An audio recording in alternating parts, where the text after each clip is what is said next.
Après une fermeture des frontières, en Algérie qui a duré plus d'une année à cause de la pandémie de coronavirus et qui a touché le monde entier.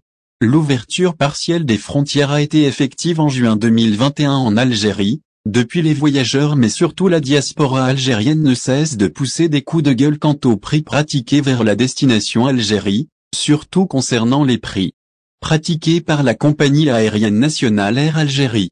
C'est dans ce cadre que le directeur général par intérim de la compagnie aérienne nationale Air Algérie, Amine de Baguil Mesraoua, a répondu à des interrogations des membres de la commission et celles de citoyens intervenus à distance, dans le cadre d'une audition organisée par la Commission des Affaires étrangères de l'Assemblée populaire nationale, APN.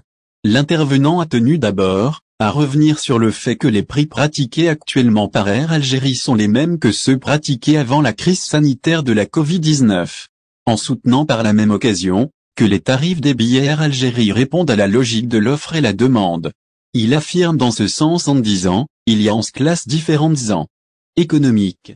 J'entends des gens dire qu'ils ont trouvé des vols Paris-Casablanca à 30, mais il s'agit d'une seule place dans l'avion, pas la totalité des billets, puis en rajoutant, est-il possible de mobiliser un Airbus sur Paris pour des billets à 30? Nous payons 18 000 DA de taxes par passager. Il y a la redevance sur les passagers sur la sécurité. La passerelle où passent les passagers à Alger coûte 1300 dinars algériens par personne. À Paris, aussi, elle est payante. La société de sécurité qui fait les contrôles, ça se paie aussi et c'est inclus dans le prix du billet. Pour répondre à la question d'une citoyenne, qui affirme avoir payé un billet Paris-Alger à 1300 €, le directeur par intérim en question répond disant, c'est impossible. C'est peut-être chez Air France. Même en first class, il est à 900 environ, a-t-il dit, en expliquant que durant la même période de décembre à mars en 2019, nous avions transporté 6 millions de passagers, et on en est à 600 000 actuellement sur la même période. C'est 10% seulement. La demande est beaucoup plus importante que l'offre, a-t-il expliqué. C'est la loi de l'offre et la demande qui exige que les tarifs élevés soient pratiqués. Par exemple, Air France applique le double de notre tarif. Transavia, la même chose.